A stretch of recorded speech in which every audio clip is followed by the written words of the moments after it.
No changes, Mayor Pro Tem. Council, do we have approval for the agenda? I'd like to approve the agenda with no changes. I'll second. Awards, presentations, appointments, Just do a quick proclamations, roll call. none? Just do a quick. A roll call? Oh, you can do voice vote, right? All in favor? You just all in favor. All in say aye. favor? Aye. Thank you. We're gonna move on to awards, presentations, appointments, and proclamations. We have none. And, number 3, citizens' comments. No citizens here. Do I have to roll through that? I don't know. No? No. We have none. Number 4, public hearings, none. Number 5, consent calendar, do we have any changes? No. So, take a vote, right? Just entertain a motion. Entertain a motion? I motion to approve. go forward with this agenda. Consent Okay. calendar, I second. yes. Roll call? Yeah? No? Aye.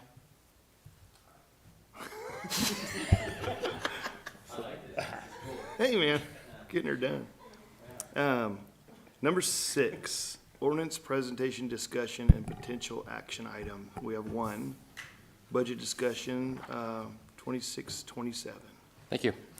All right, so this is our second budget workshop. Since the last meeting, staff went back to the drawing board and started completely over. No, I'm just joking. We made some adjustments based on the conversations that we had, so we had some good conversation, good feedback from the council.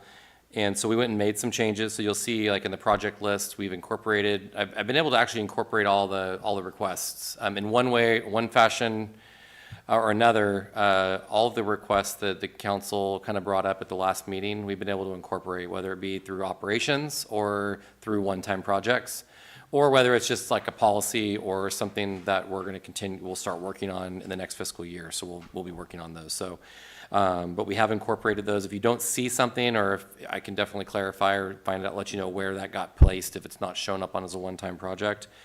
So what I was thinking, depending on if the council is okay with this, that we can kind of go through the packet. We have kind of the similar attachments from what we originally had sent to you guys. I don't know what order you have it printed or electronically, but we can kind of go through those.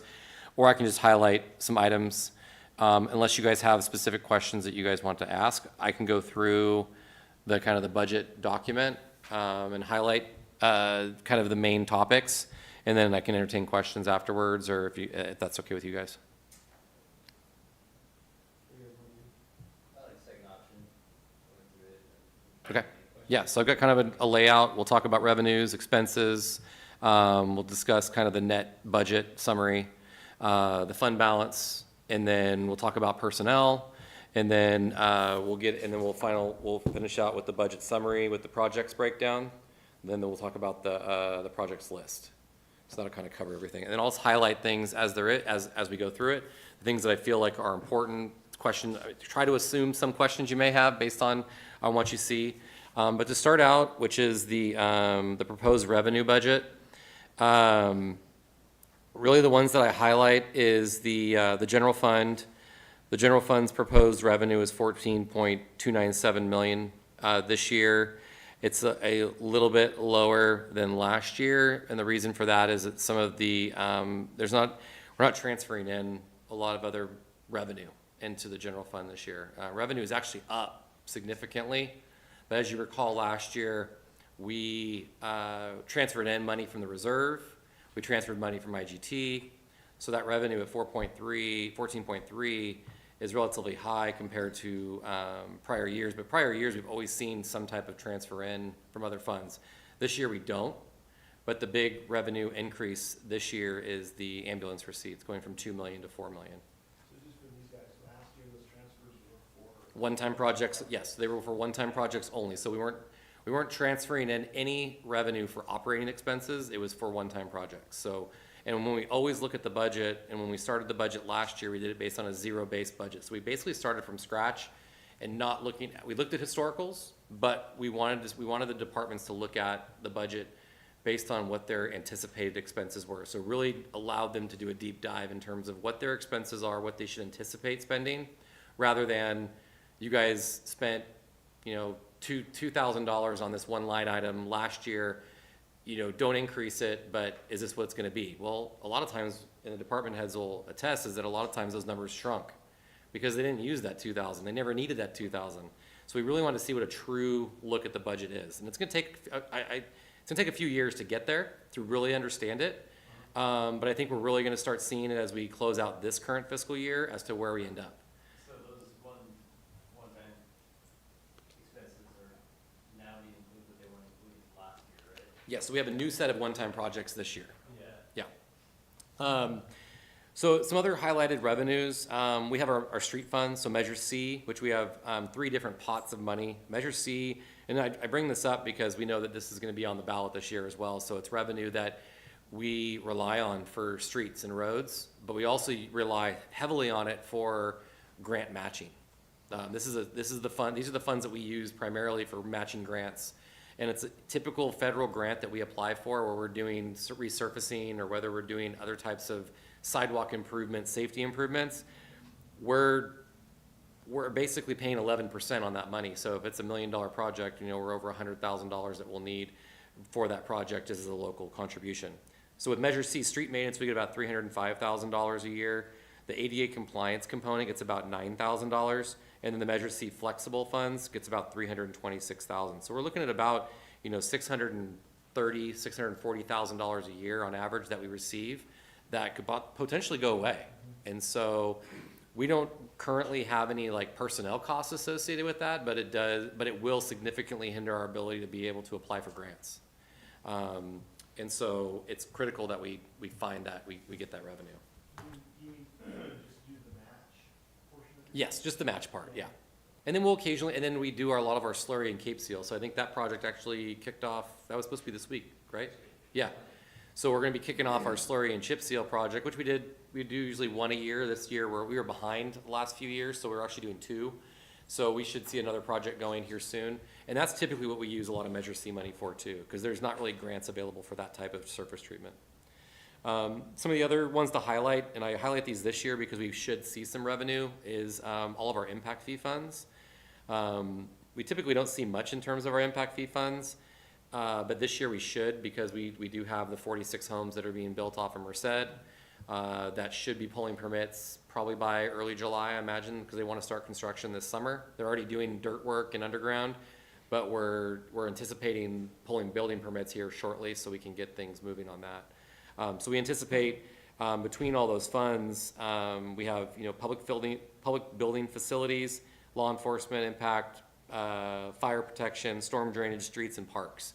So there's 6 different pots that we receive money in, and out of those pots is going to be close to about $300,000 to $400,000 that we're expecting to be we'll be bringing in. Those funds, once we receive them, I don't like to allocate expenses to those until we know it comes in. So once we receive those funds, we'll be coming back to the council and saying whether we're going to attach these funds to another project or we'll have some separate projects. A big one is the park impacts. There's going to be about 100,000 potentially. That's how we're hoping we can pay for some of these shades and get some of the park improvements done and use some of these funds as well as other funds that we have allocated already in our one-time projects. And then the other ones to highlight are the water enterprise, gas enterprise, and the sewer enterprise. Obviously, we've discussed a little bit, these operate as individual, kind of they're on their own businesses. Water enterprise is expecting to bring in about $11.9 million this year. Gas enterprise at $3.2 million, and the sewer enterprise is about $3.8 million. You'll see that with the, there's a big change in water enterprise. We had $18 million in revenue last year, and that was attributed to the solar project, which is about almost $6 million, I think. Plus we had other grant projects that were built in there too. So a lot of times when you look at these revenues, it includes additional revenue beyond just utility charges. So 11.9 is actually a relatively true indicator. It does include the revenue we're going to receive from the EPA. Sounds weird, but from the EPA for our sodium hydroxide, which is the earmark we received from Congressman Gray's office. So that's incorporated in there. So we'll be actually we've been contacted by the EPA and we'll be working on that grant, hopefully seeing construction on that project this year. So those are kind of the main funds, really, that we look at. We have other funds that, other street funds that we receive revenue on, and then also we have revenues on grants, from the COPS grants to the, we have gas tax funds, and then we have CDBG and home that we receive too. But most of those are all reimbursable, so the revenues usually match the expenses for the most part on a lot of those. As we talk about the expenditure budget, it's kind of the same thing. A lot of times when there's grants built in, or funds brought in, you're going to see an increase. Like, so when we look at, as we build into this fiscal year, we go from 2024 actuals for the general fund was 11 million in expenditures, and you're seeing in 2027 that we're gonna have $18 million in expenditures. A lot of those, and we'll talk about them a little bit more in detail later, is a lot of those are the one-time projects that we're spending. And so when we've shown the budget, we like to show the budget. When you look at a document, when you look at one area, it says, oh my gosh, the city's gonna be deficit spending by $3 million. Well, that's fund balance that we're spending, but we're also clarifying what our structural operational budget is, and we are operating in a relatively healthy surplus right now. So when we look at the budget, we're trying to show and express that we're not deficit spending, we're using fund balance, which is, it's like spending the excess money in your checking account after paying all your bills. And this is on top of and in excess of our reserve fund. So this is money that's, you have I kind of use the analogy, it's kind of like your savings account, but then you've got your operating money in your checking account, but if you're carrying over, $5 million your next year, you don't necessarily, may or may not need that. So we're using that as one-time expenses because we don't want to commit to long-term commitments with those monies that are sitting there. So we're wanting to make sure we're balancing what we see coming in and what we have to spend going out. The rest of it is one-times. And so that's why we've really broken up the budget in that sense, so we can kind of see that, and so it's clear to you guys as well, and the public. And then again, on expenditures, a lot of times, just highlighting Measure C, we've got projects built into Measure C, so about $900,000 in expenditures. As you know, we only had $300,000 in revenue coming in, but Measure C accumulates over year, so we're spending money that we've been accumulating over multiple years. Same thing on the different Measure C funds. The HSC grant, that's our Affordable Housing and Sustainable Communities grant. We have about $352,000 left we're gonna be spending out of that fund. We had some extra excess money after doing all the lighting over there on Kalinga Street, on Houston Valley, all the new lighting, the sidewalks that we did, the bike lanes. We had about $352,000 left on that, and we're gonna be doing, do you wanna, Jesse, what do we have built in that scope for that $352,000 for the AHSC? Do we have the radar? Radar, the rapid feedback on Jane, that blinking light that lets you know you're going too fast. We were hoping to get another one on Elm, and then the rest was gonna be the lights on Yeah. Harding. Harvard, Garfield, Hayes. So basically between Polk and Roosevelt and Garfield and Hayes, we're gonna add additional solar lighting over there. Cause there's only lights on every block there. Is it a triangle piece, right? Yep, yeah.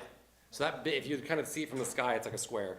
And so there's only lights on every corner, and those are long blocks, as you guys know, and they're wide streets. So we're gonna incorporate one new light in between every mid-block in those areas. That radar deal is gonna be before the bridge? Yeah, we're hoping it's gonna be right at Enterprise, but it kind of depends on Caltrans permitting, where they're gonna allow us. But we want it in the city limits, but, we'll have to see what they let us do. But Caltrans has expressed they're pretty open. It's just an encroachment permit, so we shouldn't have a problem getting it. But we feel like we've been talking with HCD, who manages the grant, and we feel like the scope that we're proposing, they're gonna be comfortable with us adding those additional components. So they're pretty open about keeping, that's what's turned into Enterprise Road, is that what we're saying, like PG&E, something Merced Road, is that what you're saying? Between Enterprise and Best Western. So Willow Springs, yeah, somewhere over there. Just to try to get people to slow down as they're coming into town. It's a speedway. Flying over that bridge. Yep. Yeah, so we'll be doing some things to try and slow folks down. We've been working with Caltrans on some other items to try and do that. Everything else on, when it comes to revenues, water, gas, and sewer, we're trending pretty well. I know there was some discussion at the last meeting when Dan presented about the gas fund. And one of the questions that kind of has been arisen is why is, Dan's kind of talking about a positive picture, at least with natural gas right now.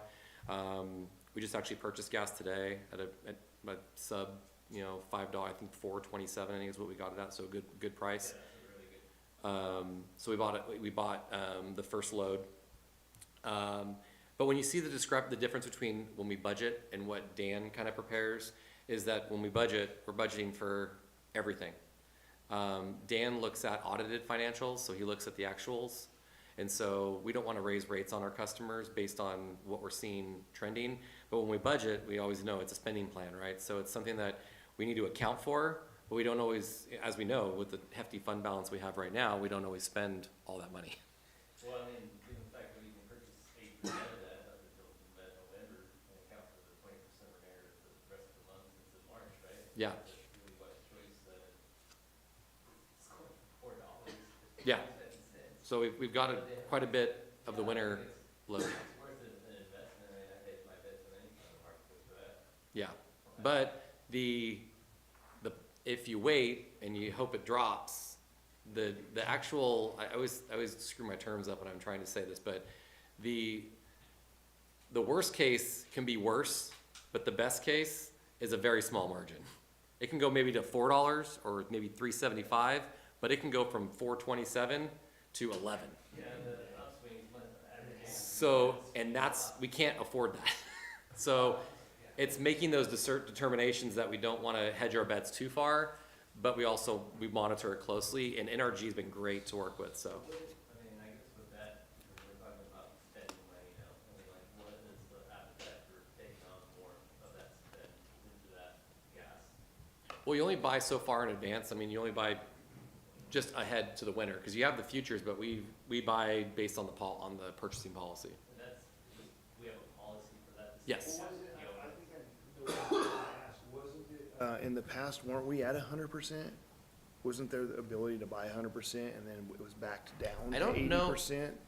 That's probably a Dan question, to know exactly what we did before. Yeah, because he was concerned, I believe, with over purchasing. Yeah, we typically, that was Yeah. one of the triggers, because if we bought 100% and we had a warm winter, we were selling back gas, and we were selling back gas.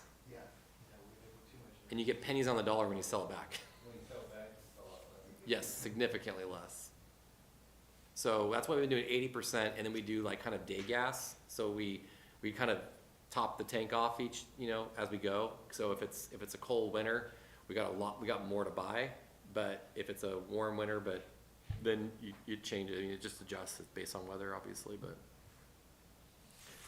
But so that's with expenditures. We'll talk a little bit more about expenditures as we get to like kind of the net summary too. I definitely like dog-ear that and follow it down on that. What?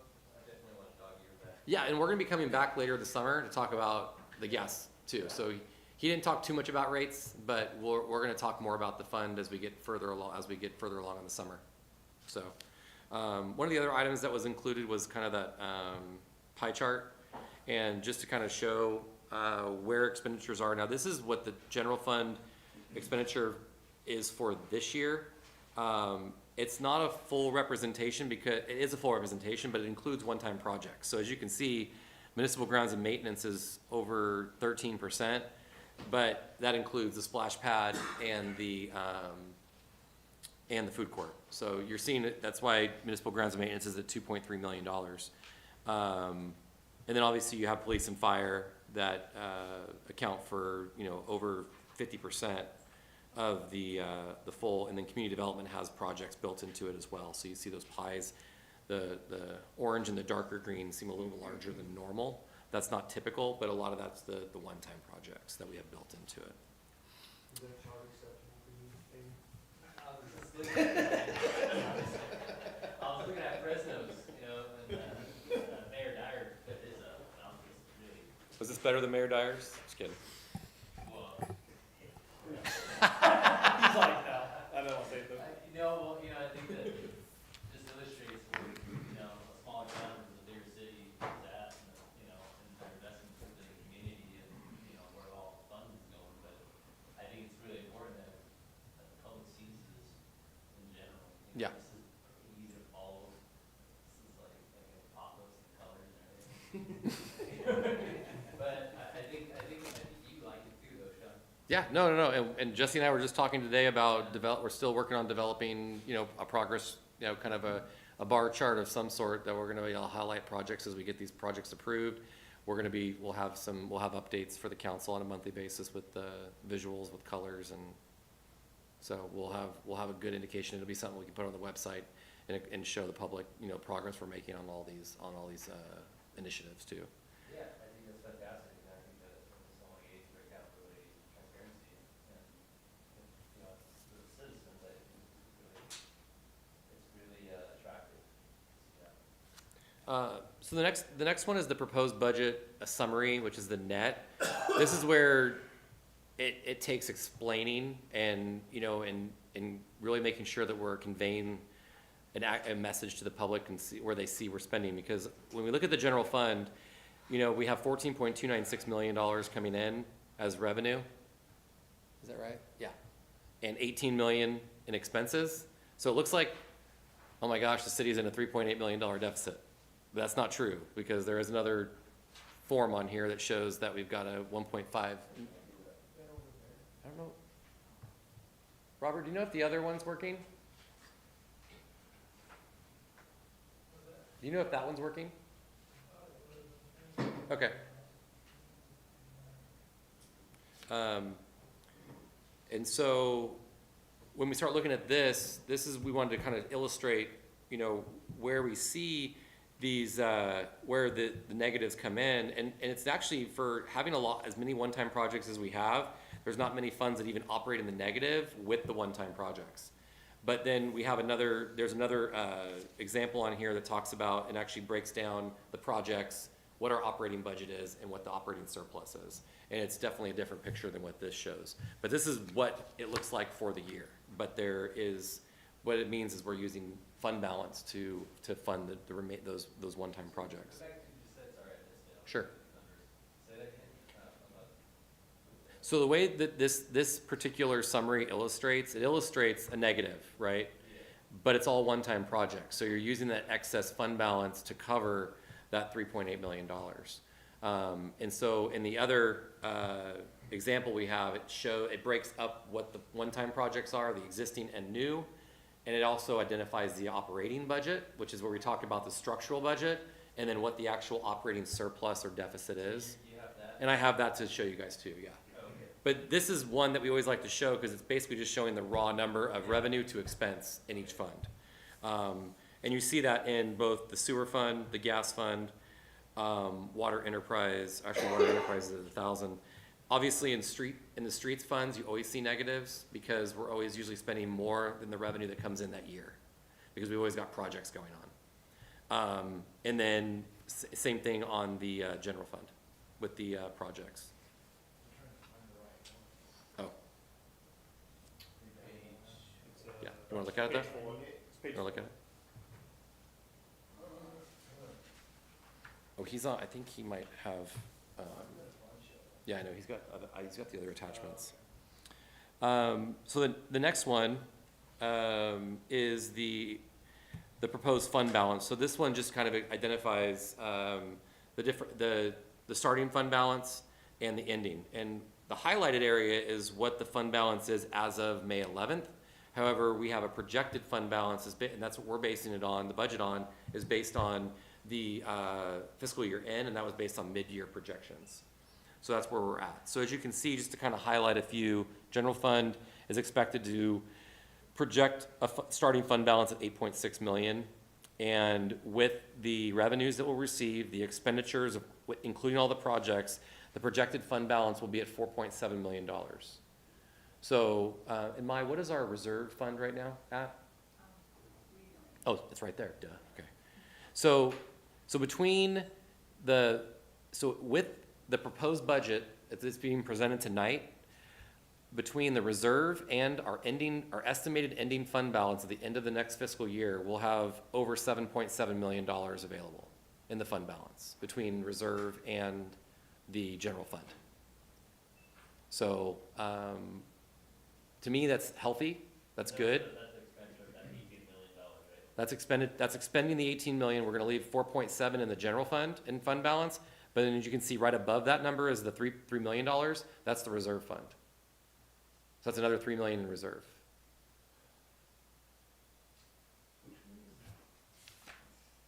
The proposed, I Page don't know. 5, it's, I don't think Proposed fund balance. he doesn't They have have this. that one.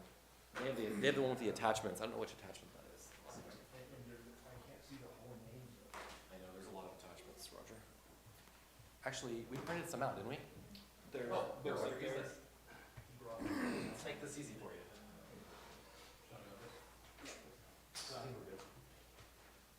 Should be page 5. That, Yeah. Keep this one, this will stay in order with where I'm at, so keep that on. Okay. And then the other ones that I wanted to highlight, because I think for the most part, as you'll see, the fund balances, as we go down this line, are all positive, but I wanted to address some of the negative ones, just so we can clarify and explain some of these for you. So again, like the TDA Article 3 fund, which is 109, that one will have a negative 66,000. That one is basically, it assumes that we're starting with a $16,000 deficit, but we have an expenditure of $40,000. We'll monitor that. We usually build in those funds, but we can go into negatives on these because we will receive money in future and subsequent years. These are pretty small dollar amounts. We're only estimated to receive 20,000. So we're really not, it's not a significant amount that, we're, That's not an assumption, right? what? That's not an assumption, right? We're gonna receive money for. Yes, yeah, we typically receive about 20,000 a year, and that's just the Article 3 of TDA, and then which is the Transportation Development Act Fund. That's primarily, it's strictly for ADA improvements, so we usually do it for like, In the column of the forecast of what we potentials to receive. it's in the revenue side. The revenue is the projection. Revenue is the okay, I Yep. see that, okay, got it.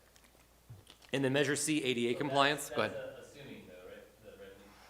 Yes, that's assuming that revenue, that ends up with the $40,000 expense is a $66,000 deficit. And then Measure C, ADA compliance, that one also looks at about a $2,700 deficit if we spend the full $25,000. A lot of these are actually program type funding. So like we have the sidewalk cost share program that we have. So a lot of times we don't spend it because if we don't have projects, we don't have residents, because sometimes residents will reach out and say, hey, we want to fix our sidewalks. We'll split them 50-50 on their sidewalk improvements. And that's the way I have a question, so, I'm not trying to slow everybody's meal down, but that revenue is annual. yes, and it accumulates. They're all annual accumulations that roll over. Mhm. Okay, Yeah, especially on the street funds, for sure. okay. Um, Not every line item, right? no, I mean, for the most part, it's not always guaranteed. Like, these are ones that we typically receive every year, but like anything else, I mean, the general fund receives revenue. If we don't spend it, it kind of carries over in the fund balance. Got it. But one day you might have 2 million and 1 million, one day you might not, right? Well, that's, So, that was a Measure J reference, but it's, you don't always have that, where TDA is pretty steady on the revenues that come in every year, the street monies. But Measure C, again, that one's kind of, you never know. you should say that every time you go to each one. That we're voting on. And then you drop down to 305, which is the Caltrans grants fund. That one you always kind of see in the negative because it's always catching up on reimbursements. So the Caltrans grant typically operates on a reimbursable basis, so it's always kind of behind on getting reimbursements on projects. And at any given time, we've probably got, I think, 10, 12 projects that are currently operating in that fund. So you can imagine the numbers are kind of always fluctuating. We're expending money, but reimbursements come in the rears too sometimes, so we're always lagging behind on some of those revenues on the Caltrans grants. But those typically should balance out at the end of the day. And then Gas Enterprise shows a $293,000 deficit, or fund balance, sorry, that's the fund balance, not the deficit. A fund balance, and that's due to projections on operations, and you'll see in the operations, I think it's about $100 and something thousand, $150,000 is what the operating deficit is in the gas fund. However, this includes additional one-time projects that increases that reduction in the fund balance. Now, a reason why I highlight the gas fund is because what our plan is that talking to Dan is it seems like the outlook is pretty positive for the gas fund. And that running in the negative is not necessarily bad practice long-term. I mean, short-term, but long-term it could be. But short-term, we have a plan to, you know, have revenue. We have the ITC money that we're having, we're gonna be receiving from the solar project that's gonna be hopefully completed. It's completed, we're just waiting for, permission to operate, so we can apply for the incentive tax credit that we're gonna receive. And the plan is to use some of that money to start creating the seed money for the rate stabilization and the capital improvement fund in this fund. Presentation, What? you have that, like those presentations? The ITC money? I don't think so, because that was more about the gas purchasing. Yeah.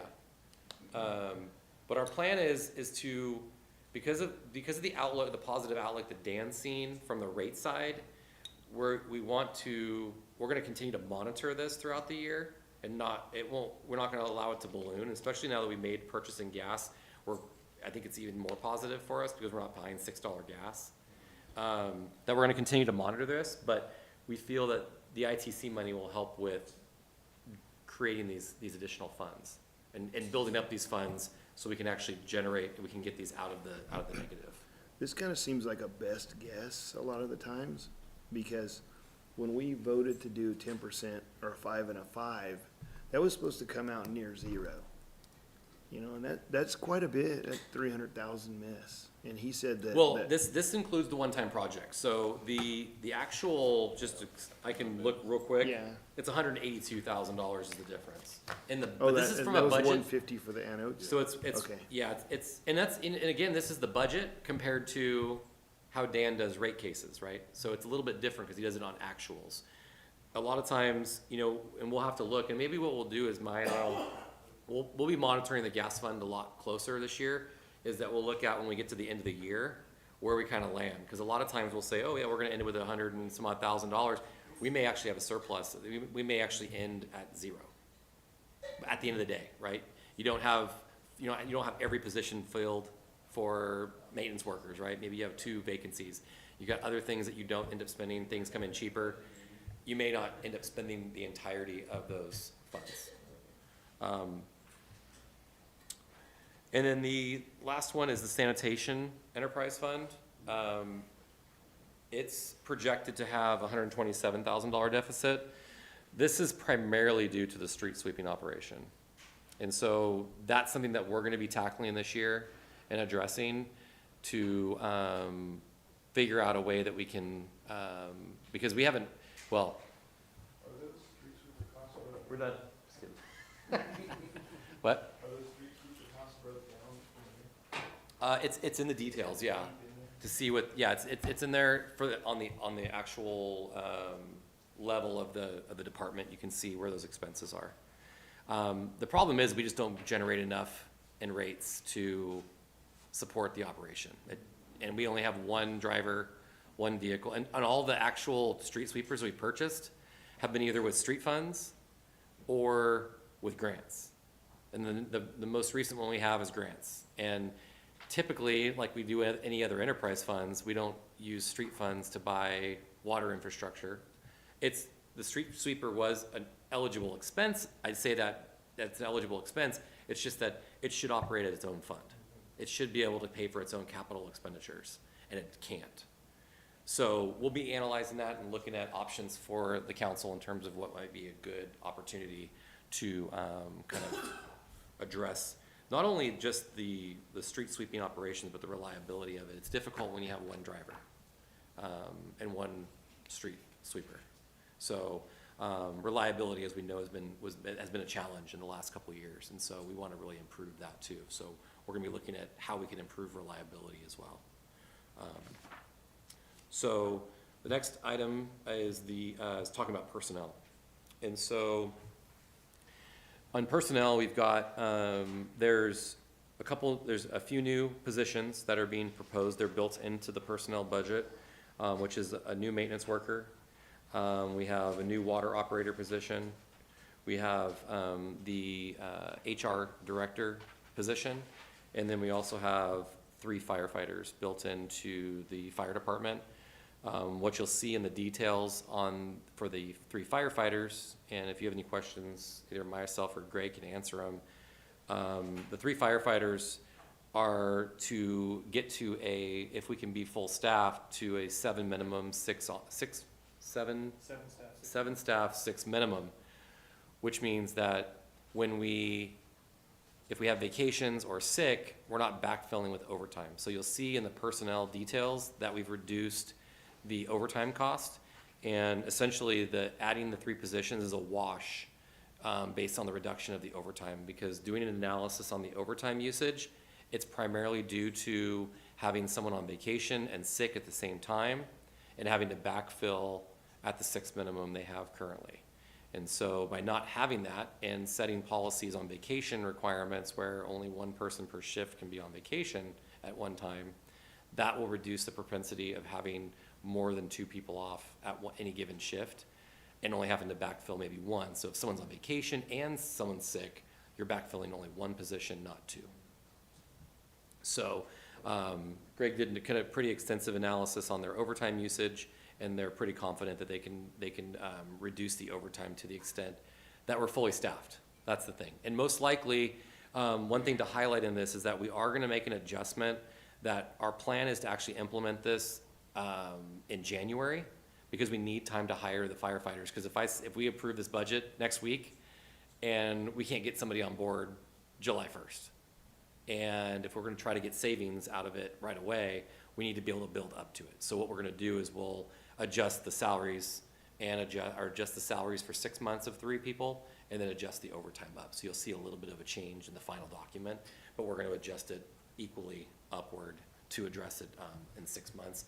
It'll give the fire department a little bit more of an opportunity to get everything situated and ready and get the recruitment done so we can get people on board and make it, hopefully that will have that impact immediately rather than have to wait for it to get everybody on board.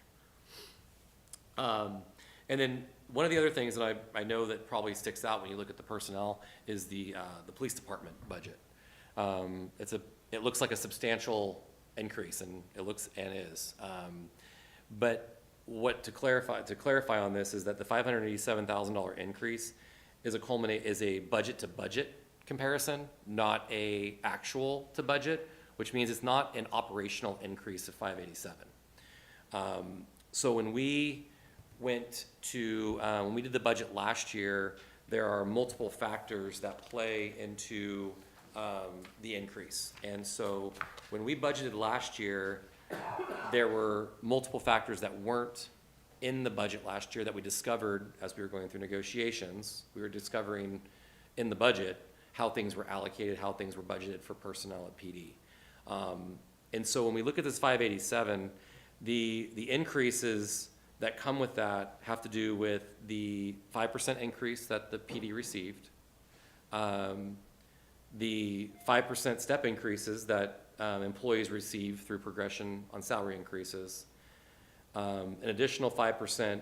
And so the 2 items, one item that wasn't included in the prior budget that's showing up in this budget is the going from 80 to 84 hours.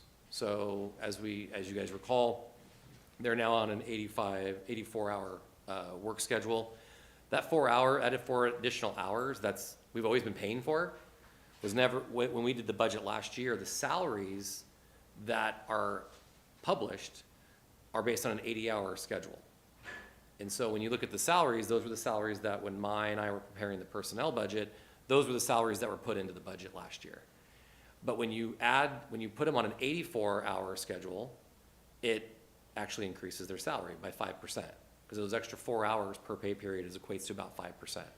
So that's another 5% that's included in this 587. And then we also have the other negotiated items that are included there as well.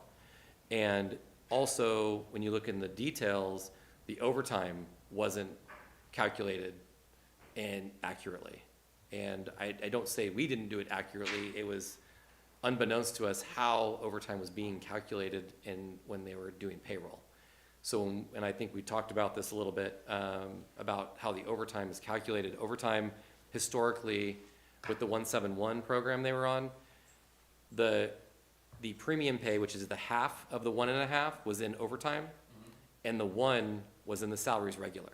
But when we budgeted last year for personnel and PD, we didn't include the 1 because we saw that the overtime was $125,000. We raised it to 140, not realizing that was only 1/3 of the actual overtime costs in the PD. Can I ask a question? Sure. So, when you're talking about actuals though, the actuals for salaries and overtime for 25, unaudited, actually says 143, 192. And then if you look at the actuals for the unaudited, for the salaries, it actually says 2.4 million. And so we are going from 2.4 to 2.6, no matter how you look at it. Yep. So that, there is a large Yes. substantial increase. And so I guess the question from a lot of us is gonna be is, that money, it was in here.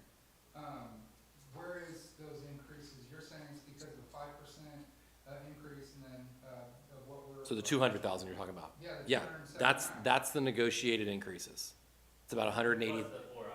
and the- So- you know, so because you're essentially- only here for 80 hours. So that, yes, so you've got, That's what I said.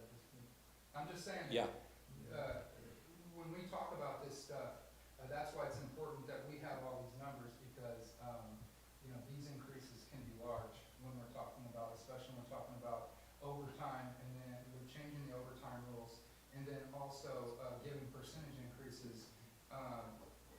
I don't think that we were quite aware that those two things were gonna equal that number there. I mean, it is what it is, but I'm just pointing that out. Because I further looked into this after we got, because we did have lengthy conversations with Sean and Mai about this, but then I just couldn't get out of my head. The numbers are here, right? The numbers are 2.4 and 143. That's what those numbers were in 2025, and those numbers are going up. I mean, if there was money somewhere hidden into here, it would show up in one of these funds. It's not. There's not, I mean, you know, to say that overtime was placed somewhere else, where would it be? yeah, the placed? overtime's just being shifted. The overtime's not attributing But to where the was it increases. begin with? It was being It shifted. was in the salaries regular. So if it was in the salaries regular, that would be in the 2.460. So that means that the 125 would have been included in that, which means the salaries would have even been less. It would have been about 2.290 unaudited, so which would make the amount that we're giving over here even more. That would make that even more. That'd be a larger increase if you're breaking out, if you're saying that the overtime money was included into the actual salaries of 25, then it looks like even more of an increase on this side, even though it's the 279, I get what you're saying. Yeah. But then the other question is, which I think the treasurer, me and her had a long conversation on this as well, is, what's going on with the part-time? So look, it looks like, in the part-time section, that we're going down 50,200. What, for the 26-27, part-time salaries. We're just trying to understand this, by the way. I mean, like me, I'm just trying to understand it. I'm not Yeah. saying anything's wrong with it. I'm just trying to understand where these are at. And so I'm glad you explained that, hey, the 279,400 is absolutely the increases plus the overtime, because it has that 5% thing when we're Yeah. when we're adding those additional hours, and that's not even included. Because you have the 5% plus the other negotiated items too. So you got Right. those combinations is almost about $200,000. Well, I think a lot of the other negotiated items are also increases that we're gonna see if you go down the page. You know, you're gonna see those other negotiated items either. Yeah, and I think, and just to clarify too, Mayor, and sorry to interrupt, and when we look at actuals, that's a perfect example, and we talked about this a little bit earlier, is that we look at budget to budget, right? Where, that's why the number looks so high, because it's budget to budget, but the actuals, you're right, it does typically come in lower. But when we budget, we're budgeting for, you know, full staffed all the time, overtime, all of that, right? So it's a balance sometimes, because typically, but when you look at budget to budget, the reason why this number is so high is because the budget was absent those numbers, even though the So what you're actuals, saying yeah, is- What you're saying is the actuals for 26, 27 may be lower than. Than what we could be than what budgeting. Than what we're budgeting. yes.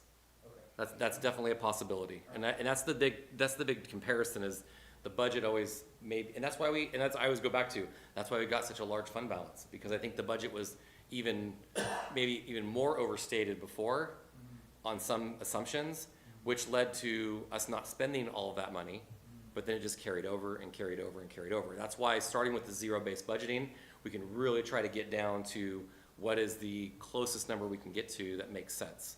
And I think that's why we last year, we saw the budget drop, right? The expenses actually dropped last year. and minus the one-time projects. But that's why you see a big distance, because this is between budget to budget, not the actuals that are coming in. So But then you're if right. we look at the salaries part-time, we're negative, 50,200, which means we're spending less. And then also on the cash outs, we're spending less by 40 grand. What are those two things attributed to? That was, I think, that was, we moved those, right? That's why in the budget it shows a negative. Moved, so for the, at least for the cash out, it depends on the balance of the invoice, based on the MOU. When they cash out vacation, they have to make sure that, they will still have a minimum number of hours left. So officers can cash out throughout the year as long as they cash out before December. Yeah, they can do 2 cash outs end of fiscal year, end of calendar year, and it's up to 200 hours, but they have to maintain 280 or The more. only reason I ask is because I haven't seen any actuals in here Yeah. for 24, And 25. so, kind of like the OT, what happened is that the cash out code was being coded into the salary. So when we discovered that, we moved it down. So Okay. in the previous fiscal years, if we look back at the details of it, you'll see that the cash outs are actually being charged to the salary line rather than the cash out. And are we online? Yes. Okay, perfect. Part of the reason for some of these questions is so the public can understand what's going on, because a lot of people may look at the budget and say to themselves, hey, why is this the way it is? And so, the idea is to be transparent with the public. It's not to say, hey, this is a rotten budget.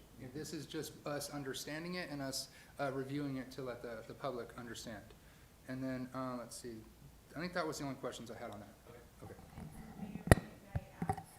I wanted to clarify on the overtime. So when we were building fiscal year 25-26 budget, we did not account for overtime in the salary because we did not know that's where it was being charged to. And it wasn't until we started building the fiscal year 26-27 was when we discovered that overtime was being charged to salary. So when we built the 25-26, we did account for the entire salary of the employee. And it does seem like it should be less because we are shifting it, but because it was accounting for the entire salary, we were actually accounting just for that, but not the overtime. So we should see overtime being shifted for the new fiscal year. Therefore, it does kind of look like it kind of leveled out because now we're shifting it. We didn't consider it this fiscal year. Okay, and I do have one more question I totally forgot about. Okay, so the other one that I wanted to talk about was the retirement's unfunded liability. Because I listened to what you said, and we are going from budget to budget, but it doesn't seem like we've ever budgeted this unfunded liability this high. And so I'm wondering, I did get the email that you did explaining it, but I do want to understand why it was never budgeted this high, and now it's like 93% above any budget that we've had. So the unfunded liability is when there is a gap between what's being collected for the employee versus what we should be collecting for the employee when they retire. And like us, we're projecting based on the number of employee, based on their salary, any incentives that are eligible for PERS. So we're budgeting, they're also budgeting. So when they start to see that the gap is getting farther and farther apart, the unfunded liability is that difference between the gap, and so it goes up and up. And based on their calculation, it is a bit higher. So They it- give us an estimate. the 2025 unaudited amount of the things that are in our books, 15,760, all the way to 88,400. So that means that in 2025, I mean, obviously the auditor hasn't looked at this yet and approved it, but these are our numbers. Yes. And so that is a massive increase. So do we have, are we kind of like predicting that certain people might retire and that they might be pulling onto this? Is that what this is about? Or, I'm just curious because it seems like a major jump. It's just It is eligibility. a major jump, but it is based on historical obligation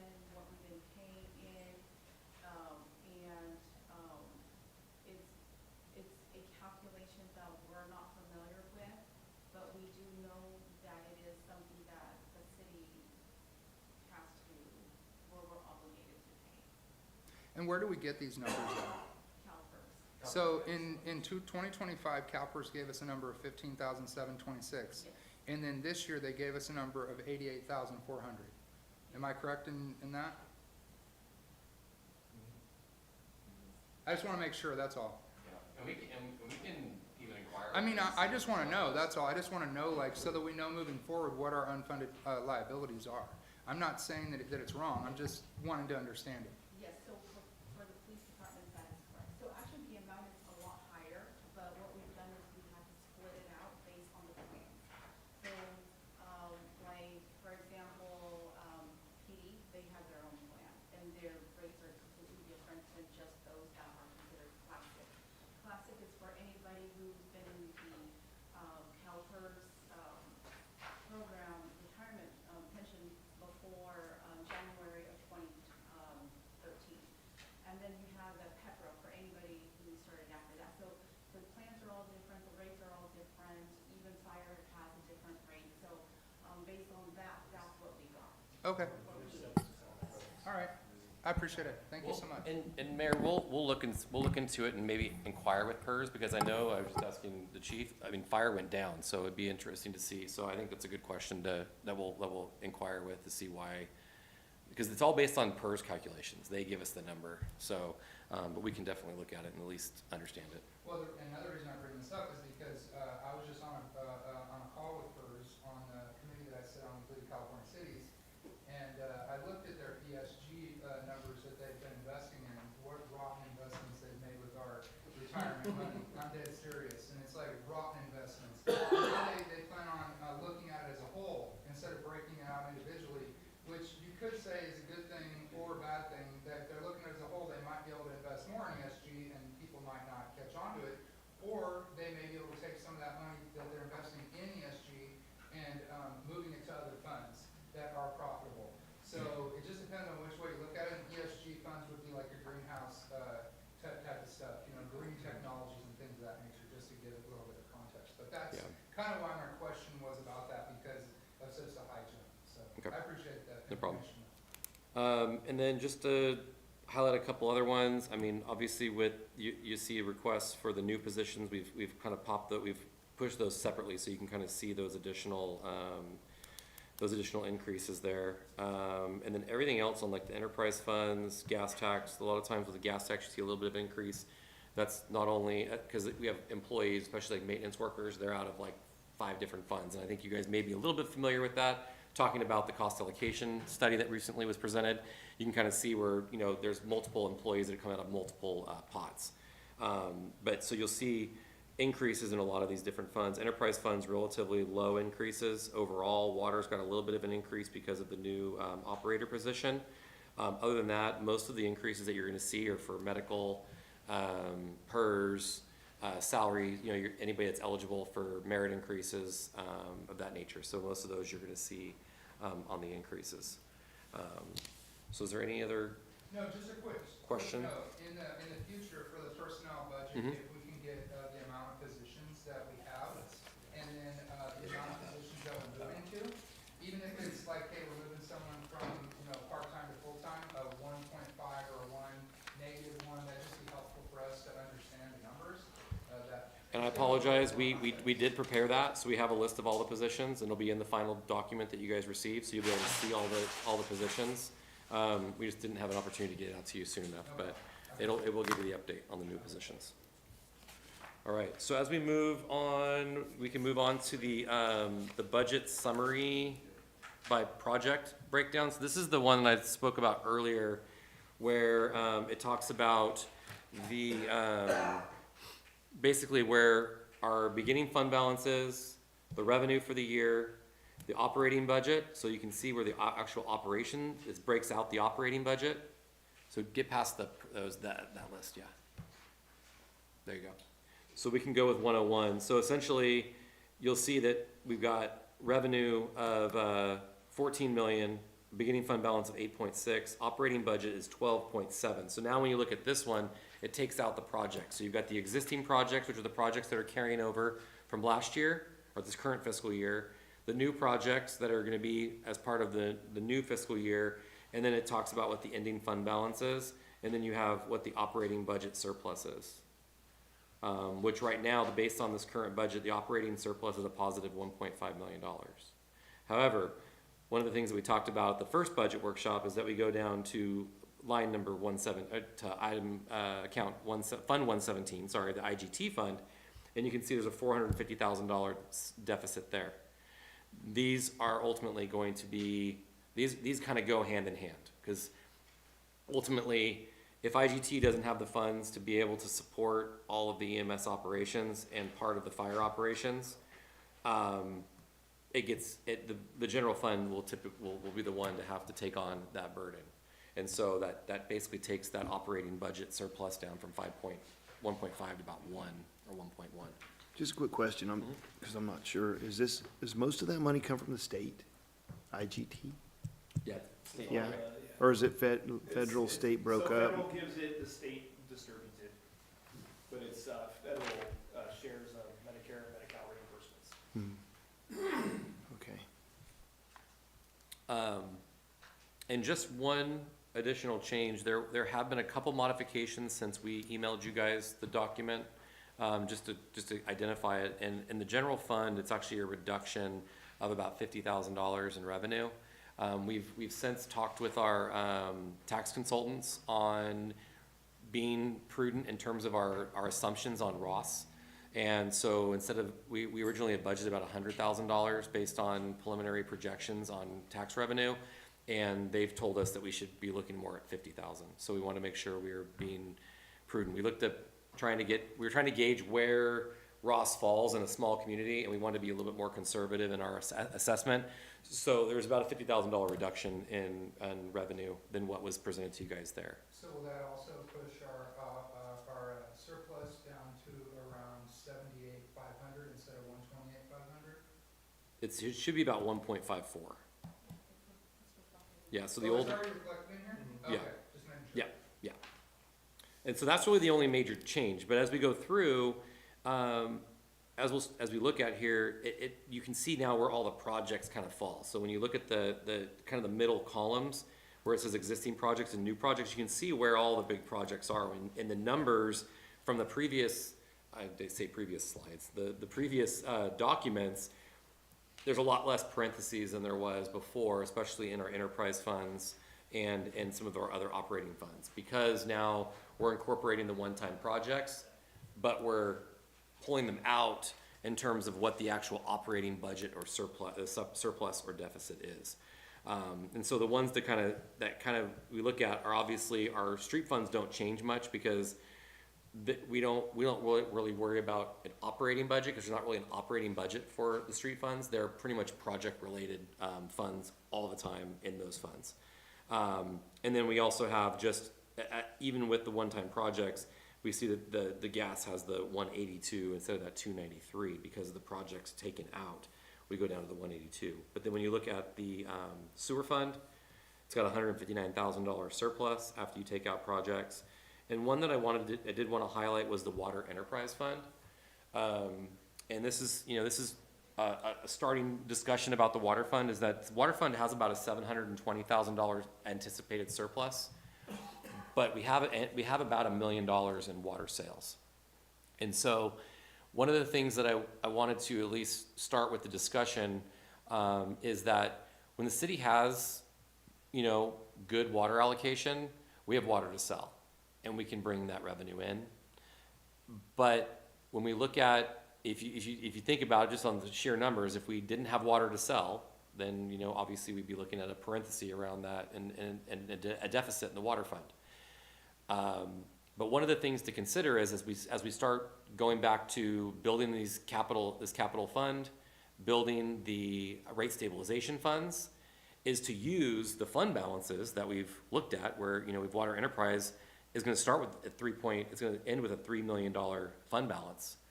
We're going to be able to use that to start developing the capital improvement fund and the rate stabilization fund. So in those years that we don't have water to sell, we're able to stabilize the pain of potentially having a little bit of a deficit in the enterprise fund. And so, but historically, Dan has always put water sales in his rate projections. We typically, whether they average out, but this is a good year, Some years we have 150,000. Some years we have 300,000. It can fluctuate. So I think utilizing and taking some of this revenue and establishing these rate stabilization funds and putting money into it when we sell water, this can help protect us from future rate increases when we don't have the water to sell. So that's kind of my approach. I'd be more than happy to get feedback from you guys if you feel any other different or any different approach, but I feel like over the years that I've been managing the enterprise funds, we've been able to sell water quite often. The only time I think we didn't sell water was the year we had to buy water. But other than that, we've been able to sell water every year, whether it's a small amount or a larger amount, like But in this when year. we had to buy it, that was a big hit though. Yes, but then the grant, Yeah. then the state paid for it. So it didn't actually, it didn't affect us, thank God, but it could have by $1 million. So, Go ahead. I think we did agree, you know, Matt, me and Roger should. I think we did agree when we did the allocation studies that we were going to put, money back in, to the rate stabilization to create those accounts and also the capital. Because what's happened in the past is that when we have a capital emergency and we need, maintenance and equipment, and then it's immediately brought to the ratepayers to where like, hey, we may have to raise rates because we need these things done. And I think this mitigates that, along with years of drought where we can't sell, you know, and then, you know, we can't buy either. And so that, I think this does accomplish kind of both of those things. And, you know, obviously same thing with the rest of the funds on our municipal enterprise funds. And that stuff is restricted funds anyway. So, you know, we push it into the capital accounts and the rate stabilization, and then the need for increases later on for the public won't be as great, and it won't be as so sharp. It'll give us those buffers because sometimes things change immediately. Like look at the gas. Like we had to come back and we had to modify that real quickly because we weren't going to have a stable gas account. You know, and so, and this type of budgeting, I believe, can help us in the long run in the future. I'm hugely in favor of this. I think it's a great idea, just my personal opinion. And I think if I'm not mistaken, it'll help with assuring that the maintenance gets done and not deferred, right? Because these accounts are gonna hold that money Yeah, and that's then as we, planned for maintenance. and then as we need bigger projects and we need funds, we'll be able to establish at least a clear message to the public what we need the money for. Not because all of a sudden we're running the budget and now we're in a deficit. We'll be able to say, hey, we have a critical need at the water plant. We need to go after additional financing. So we may have to raise rates. We may have to do something in order to capture that funds to leverage larger dollar amounts to be able to build this capital. But we're doing it and it goes directly back to a specific project or a specific capital fund. It's not going back to operations if operations is healthy. You know, it's just that, hey, we need this extra $3-4 million because we need to build or do this to make sure we can deliver safe, reliable drinking water. And I think it's an easier sell, at least better communication to the public that, hey, this is what we need it for. Right, and you make a great point. A lot of what we do with these municipal funds and these, the water, sewer, things like that, we do stack money. So we'll take, a lot of these grants we'll want to match. You know, and so if we have money in the account and we can actually say, hey, we have money to match this, then it's a lot easier to go out and get some of these funds, you know, for the enterprise accounts. And so, you know, I'm completely in favor. What does the rest of the council feel Yeah, like? I agree. Yeah. Yeah, and as we move into this next fiscal year, Maya and I will be working on establishing these funds. As we work with Dan on the gas, we're gonna start putting these funds together, start identifying funding sources. We will come back with adjustments to the budget because we do have some pretty healthy fund balances, especially in sewer and water. We'll be able to pull some of that fund balance and establish these funds with that fund balance. But we want to kind of see how the budget comes out first. Then we can start making some decisions on policies and how much do we want to set for each one of these funds to start off. So we'll be bringing that back to you guys at a later date.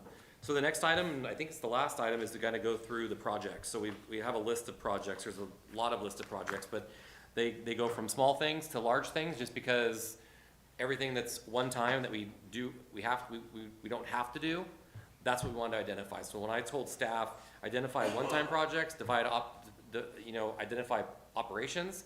Operations is if I told you today, we have no money, we need to keep the lights on at City Hall, that's what we can do in operations. I really wanna be able to identify what is our true operating costs, and then the rest of this is stuff, say, hey, you know what? If we don't have the money, we don't do a dispatch radio upgrade, right? Or we don't do HR, cubicle partitions. So these are the things that we can do without if we absolutely had to, but these are also needs in City Hall, Police Department, Fire Department, citywide. And so it really gave staff an opportunity to look at the items that they need that we can do as one-time purchases, projects. We call them projects, but they're purchases too. So with that, we broke it down. Some of the highlight items, I'm not gonna list them all because you should have them all in front of you. But from like the airport, we got the Jet A fueling system. Robert's already got a quote back from the transfueler, so we're gonna be coming back to the council probably soon, maybe even the next meeting potentially, to authorize moving forward with that. We've got the old City Hall rehabilitation. That's just the design services to start looking at the rehabilitation at the old City Hall. The Pilot's Lounge out at the airport. We have the public information consultant in here that will be coming back to the council at the next meeting. But the majority of the costs obviously are gonna be in the next fiscal year, so that's why we don't have the full dollar amount in there. Let's see, what are some other highlights? We have carryover, you have the fire engine. So we've got the fire engine that's carrying over, that's a big ticket item that we've got moving over, because we're not gonna take delivery on it till when? August, September. So we're not gonna actually pay for it till next fiscal year. So we're rolling that over into next fiscal year, and then including also the equipment that needs to go on it. We've also got for the police department, and just to clarify the numbers on here, these were kind of I asked the police department, fire department, everybody to provide their top 5, because we did have to shave down. So it says admin vehicle, we're not getting 4 for $80,000, we're getting 1 admin. That was their 4th on their list of their priorities. So just to clarify that. Yeah.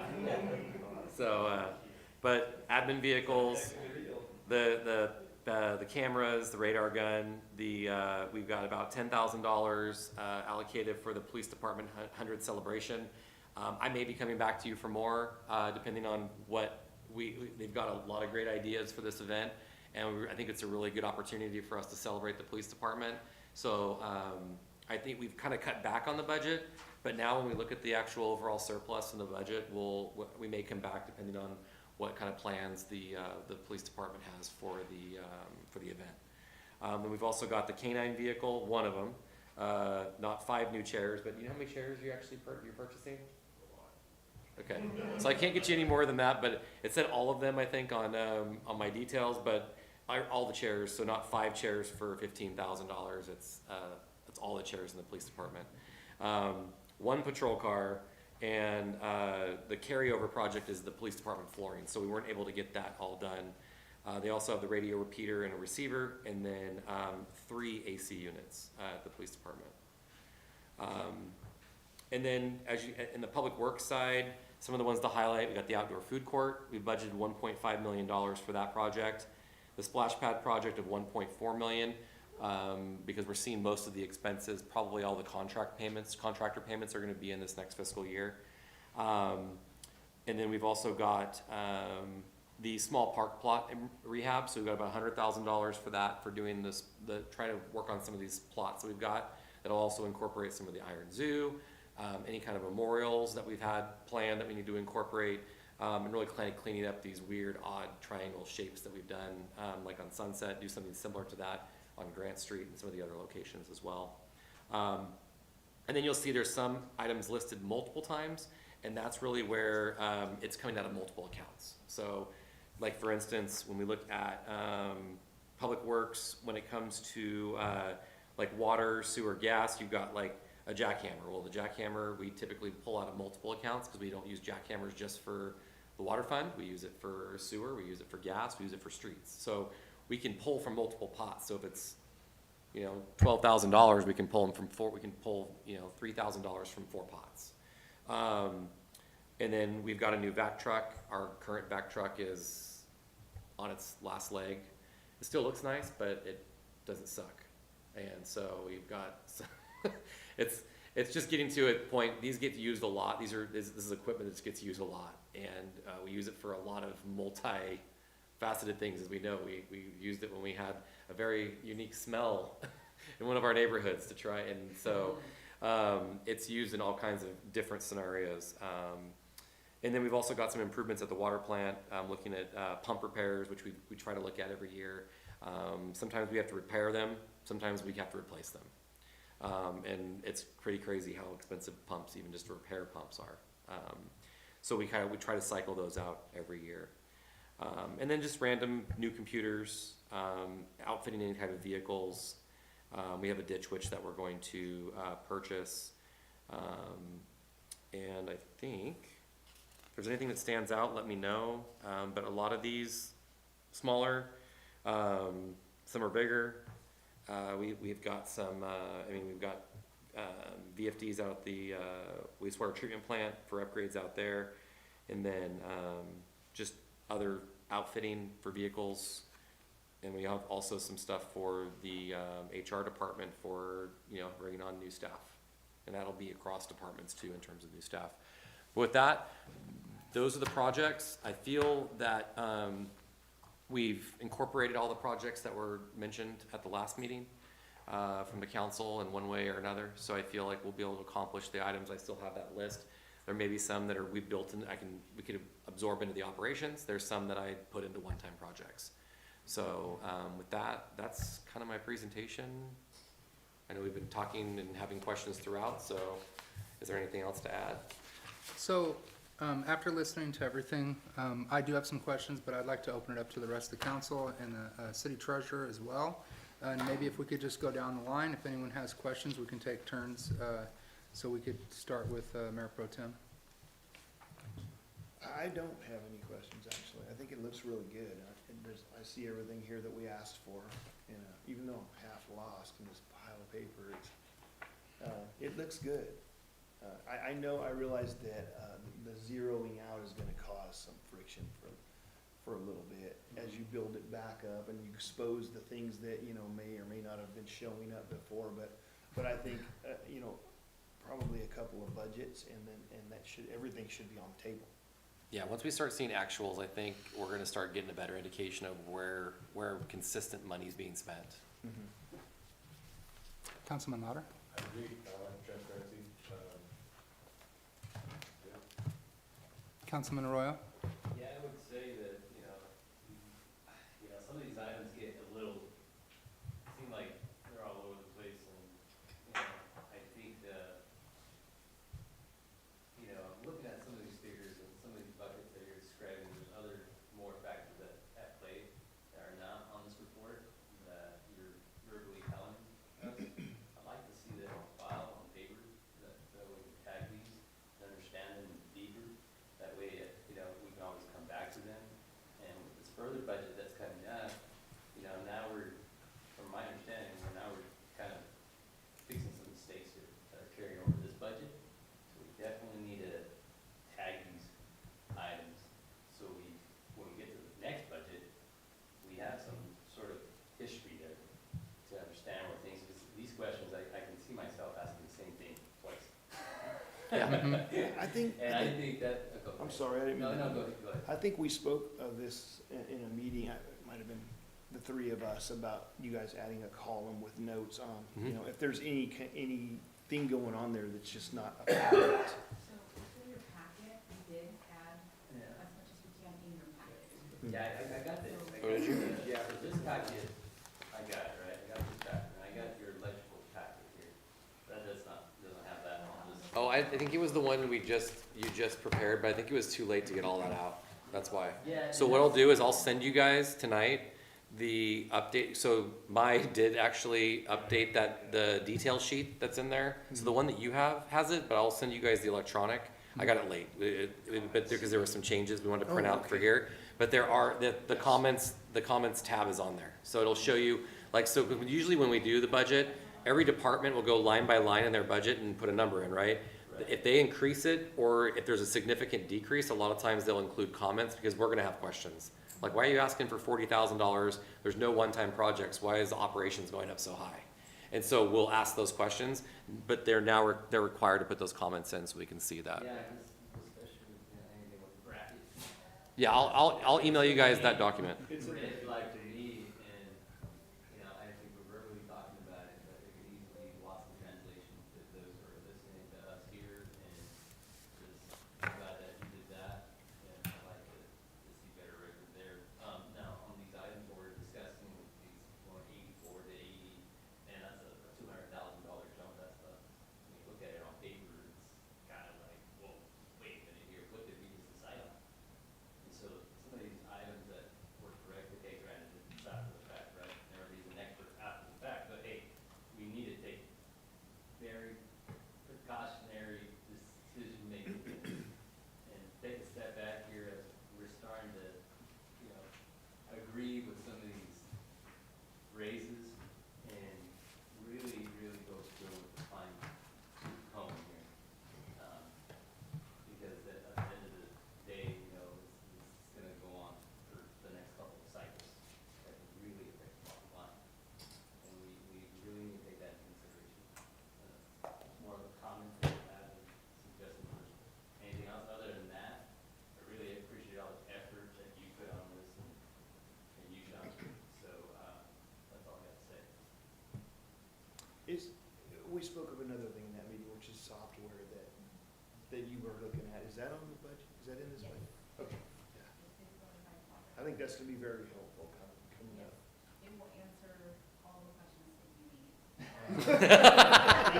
That's an easy answer right there. Yeah, I'm just saying, everybody can judge us somebody's work, but really, I think that we're making things right here. And so, continue on, appreciate it, yes. Treasurer Kayakina? So, when I look at the budget, I have a lot of concerns about, the projections and the big jumps in those projections. And then even in some areas with the projections, and looking halfway through the year, we're gonna exceed those projections, okay? So, that's a concern of mine, getting closer to accurate numbers. So we're not here year after year like this, get an explanation on things, we understand things. And I know that's the direction we're going, and it's gonna take time, but I think it's very important. Another thing is, in general, I think we're kind of top-heavy, so that's a concern of mine. And when we talk about, numbers, and when Mayor Rosberg bring up like the insurances and the increases in that, it reminds me of what we're seeing across the board nationally with like Social Security. And I don't want us to end up in that area where we don't have. And so those are things I would like, more insight on. And also, I bring this up at the last meeting about grants and things of that nature. And when I look at these numbers and I look across the board, it's like, we have, so we pay, but like, I don't see a lot of work going into, getting money for us that we don't have to be spending, right? So, it brings me to the conclusion, like, people who are rich, they're rich because they, think what they can get. And so I want us to be on track with getting everything we can get, and so we're just not paying because we have the money. And I wanna see us move in a direction to have our money at work for us campaign. I want the citizens to see when the projects are happening, where that's coming from. Because I think it's super important, especially when we're gonna be coming back around to ask for approval on Measure J. And so, I think it's super important to do those things so people are understanding. And I also think it's very important in an educational approach for citizens to understand.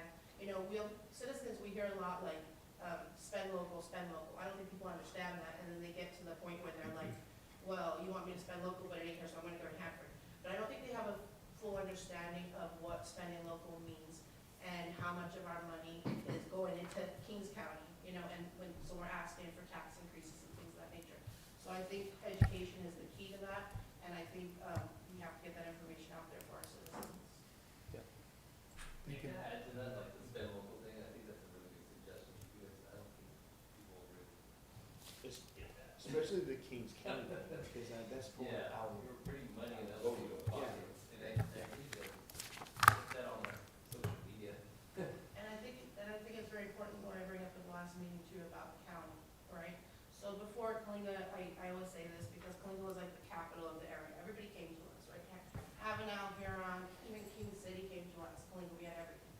We had all the county services, we had dump, we had this, we had, health departments, we had services for, domestic violence, we had everything. And I think it's really important to, get back to that, because that also, generates revenue and, tax incentives that we can get when we're offering these services to our citizens. So these things, I think we need to be doing. And then with our wish list, or our list of things that are upcoming projects, I think, me as a citizen, when I hear about spending, I wanna see, that we got our bang for our buck, right? So we're asking for big project items. I mean, I want something attached to that saying, we've had this for 10 years, and it's been serviced every year, and we've got our money out of this, and things like that, I think are really important to put those down. And I don't know about that list being, a want and a needs. I don't know if that matters, but, because, like the flooring, like you said, the flooring for the police department, I knew that there was flooring stuff going on there, but it was not. It's not the entire police department. There's components of the police department that needs, like the evidence room needs to be, has new flooring. There's new flooring in a lot of the area of the PD, Okay. but it's not the entire police department. Yeah. And then another thing, and I know this may be a touchy subject, but the $90,000 for the K-9, I'm curious as to, because I remember previously that we were told that, we were bringing back a K-9 before, and it wasn't gonna be a cost to the citizens. And so I'm curious, where that money's coming from. Is that included in that? The vehicle? And how is The that? vehicle Where is. Where is this money now? Because before there was fundraisers going on and there was things that was supporting that, and now that's, to my understanding, not happening, so that was, consumed by us again, and so, in transparency, where's that coming from? I would say for sure that's one of the caveats of taking grants in the first place, is that you go dependent on it, and then when it ends, you either keep supporting it out of your budget, Yep. or you have to cut it. Those are just, those Yeah, are decisions. we've kind of inherited it. I mean, that's kind of, So, But where would the citizens see that and understand that? see, I mean, sometimes I play devil advocate because I know things come back around, and then people will use that, and mhm. I never want this council to be in an area where, we're in a bad situation and we can't explain out those things, or citizens feel that we're irresponsible with the spending or authorization of spending, so. yeah. Yeah, I don't know if I have an answer to that, just because I've kind of inherited being here for 2 years. I don't know when that transition really occurred. You may have some insight on that. I don't know when it kind of, And I want to be perfectly clear, I support it. oh, no, for sure. No, I get it. But it is true that But it's, I just want everything that, I want it to be very clear when I bring things up. Sometimes I play devil advocate, but I want everybody to have jobs, I want everybody to have everything they need, but I want it in a way that, everybody's comfortable with questions being answered or transparency for the citizens, so. Yeah. It's really important. well, I just want to respond to a couple things just to kind of give updates. One, in terms of, I know that you made some comments about grants, and it may be that we try to put information out about grants when they're awarded, but in this budget alone, we probably have over $10 million in grants that we'll be receiving between water, sewer, all of our federal grants. I've got $6.25 million budgeted just in revenue expected, which means just grant awards, just this fiscal year. That doesn't include, that may be just the design phase of some of these projects, of projects that we've been awarded. The federal projects take a long time, but we are active with grants, and we have received a significant amount of grants. I think Blaze and Associates did a report about 2 years ago of the amount of grants that they've received. And I'll have to try to find that. Maybe I'll even show you, because it shows actually how much money we've spent to pay them, and the ROI is amazing, that what we've received in grants. So we are actively out there. We get a lot of information from them almost daily on different opportunities. But there's a lot of times we have to analyze grants and find out whether or not it's feasible, just because it sounds great. You know, there's great federal grants for fire, there's good federal grants for PD, but unfortunately, they're nationwide competitive. And when you're dealing with like $10 million nationwide, good luck. And it's just not worth the $10,000 to write a grant where you have a very low chance. And so we really do analyze the grants. We are very active in getting after grants. So, but yeah, we've got a significant amount of grants built into the thing. So we do. Sometimes we don't see that. We see opportunities, but sometimes they take time. Like Parks Grant, we have money built in one-time project to apply for that Parks Grant to look. So we'll be looking at that grant and getting ourselves prepared for that. And then the other thing is the Fresno County Services. One thing I did update the council on in my last couple of Monday updates was that Jasenia is working on a survey that we're going to put out to start and put out to the community to really identify what are the services people are looking for, what are they missing, what are they traveling to Fresno, what are they traveling to Hanford for, to try to gauge where the primary needs are, so then we can focus on those when we go talk to the county and see what we can do. So we're going to start kind of polling the city to find out what are the services that our community needs. 'Cause we may say, oh, well, they offer 20 different services, but there may be 3 core services that the majority of the residents would really love to have. And what level would they like them? Remote? Would they like them through Zoom? Could they do them by having a physical building here? So we're gonna try to pull that interest out by doing the survey. They're obligated, There was a, it's not a want, they're obligated to provide certain services. They are, but a lot of times they have to go to Fresno, so it's trying to find what services can we try to entice them to provide here, whether it's through a kiosk, whether it's through in-person, the court services that we offer. Those are types of things that we want to make sure, because I have a feeling that when we put out the survey, we're going to have people that are maybe their services they need that our court services offer. And have we done a good job, the greatest job of advertising all the different services offered? No. There's more than just going to traffic court. There's other services that are provided through the court services we offer weekly, and I think people will be surprised on the services that are offered.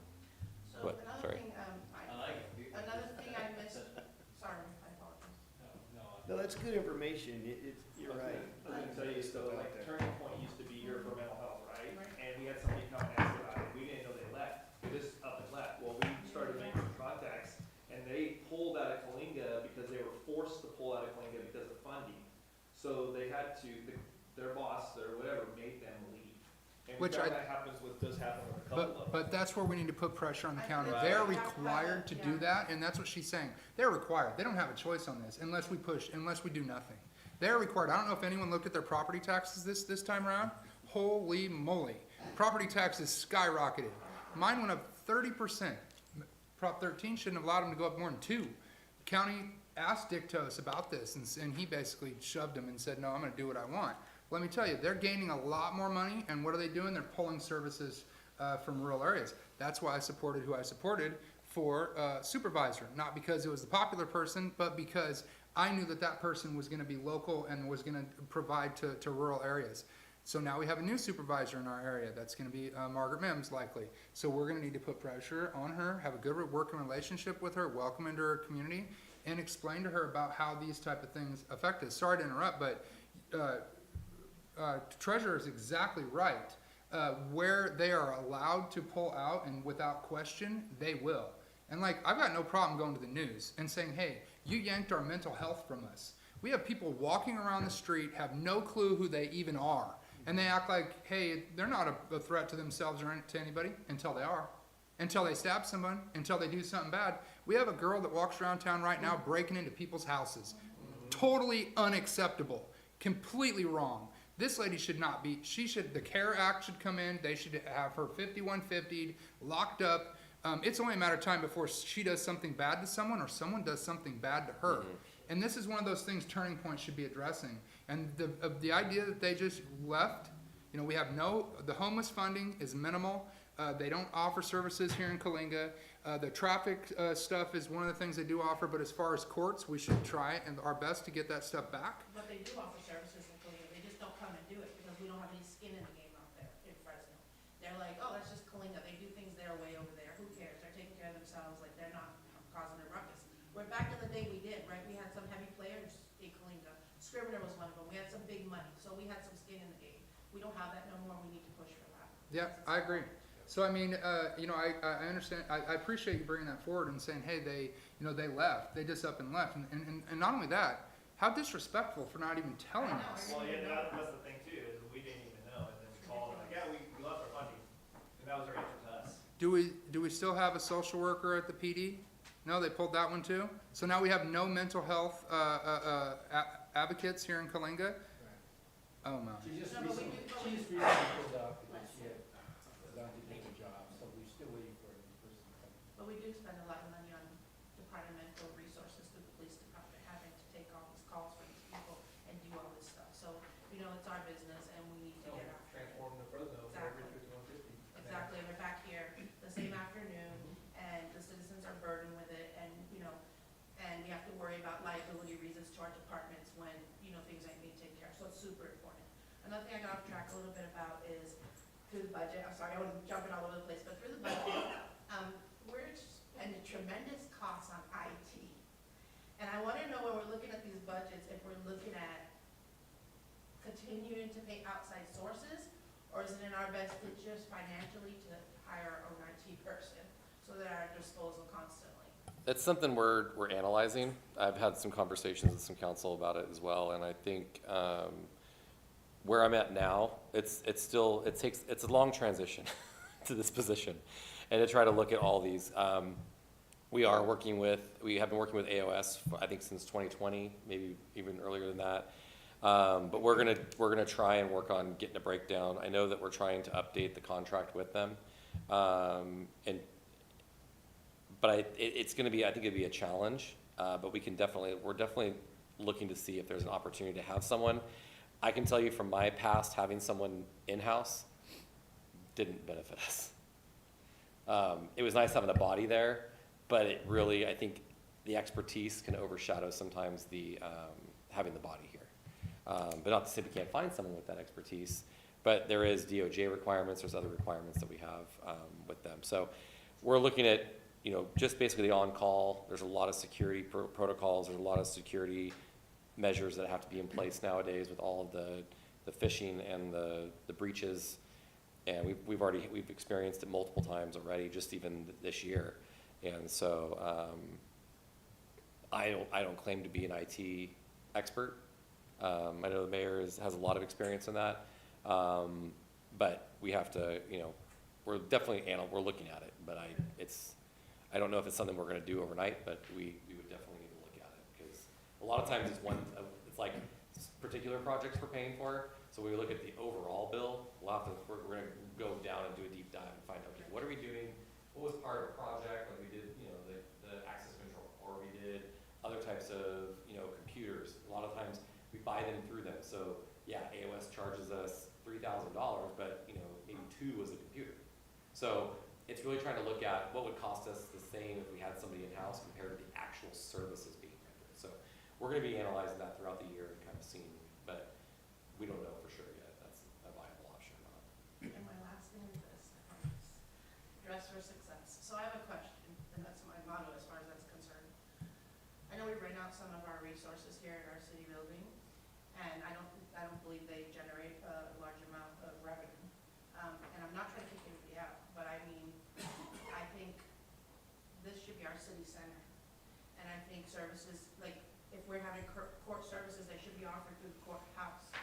And I think for me personally, like the very front office, I'm like, I would have liked to see that be like, licensing and things of that nature. So citizens can go to different departments and they can access what they need, and they have access to them. And, I also believe that you know, to have a campus like this and beautify it so it looks as good as our fire department. Cause I like fire department's Park Avenue, and I feel like over here we're kind of like the Bronx, and so I want to see that happen. I'm sorry, Yeah, I and that's know. why I Wow, see some it. nice When carpet. I see the little tiles falling off the front of the area over here, I mean, I don't know, that's just how I see it. So, I mean, I think you put out what you know, if you want to track, you put out a good scene for that. So, I'm just curious if we could ever take that into that area, and then when we are asking for these county services, they have a place to go to provide it. So, that's just something. Anything else from the No, treasurer? sorry. No. We have as much time as allotted, so feel free if there's more that you'd like to talk about. You've had some really good, conversations, some ideas, and And then appreciate of that. course, the computer, I mean, we've been talking about that for 2 years, about, the computerized system, and utilizing it to its full capabilities. And I think with the budgets, like, you have departments all over the place, and then it's time to do the budget, and they're contributing theirs, and they're contributing theirs, and then, you know, there's a lot of work to be done to put this out there. Where if we have the computerized system being utilized to the most capabilities of that, then it's constantly being fed. And so then when these things come up, we push a button and give us all the accurate numbers, right? Is that where we're going with that? That's it? All right, perfect. So, first off, I just wanna say that, you know, I'm glad that we're in a position to be able to, you know, looking at these projects, these things, this is a lot of deferred, maintenance on the city hall that we haven't been able to do in the years past, and I know because in the 12 years I've been involved in government, it's always been a sad story where people have brought things forward and we've always had to nix most of them. And, you know, speaking for everyone that's been here in that amount of time, we've always been sad to not be able to provide some of these, things, for our workers and our staff, which really do make the city. And, you know, the ability to have something like chairs, right? For instance, I looked at the chairs and I said, 5 chairs for 15 grand? I said, what are they? I said, wow, these must be some super chairs. But I know how it is to sit in a chair that is not comfortable and to feel like that you're not, you know, respected even at the basic level of being able to sit down. So, you know. So, right. Yeah. But I look at these type of things, and a lot of these things are, you know, a lot of these things are things that we obviously need. I guess my only question on this is, you know, because sometimes these things come back once we approve project lists, and then we find out, you know, where the money is coming from for those types of things. And so I'm always aware, you know, when we look, it used to be when we looked at everything was general fund, general fund, general fund. And then like enterprise funds and things like that were kind of pushed to the side until we started realizing that some of these changes we're making cause rate increases. So I guess I'm just asking how much of this is enterprise money that could potentially cause rate increases from the project list? Because I think that's a good thing for the council to understand when we're looking at this.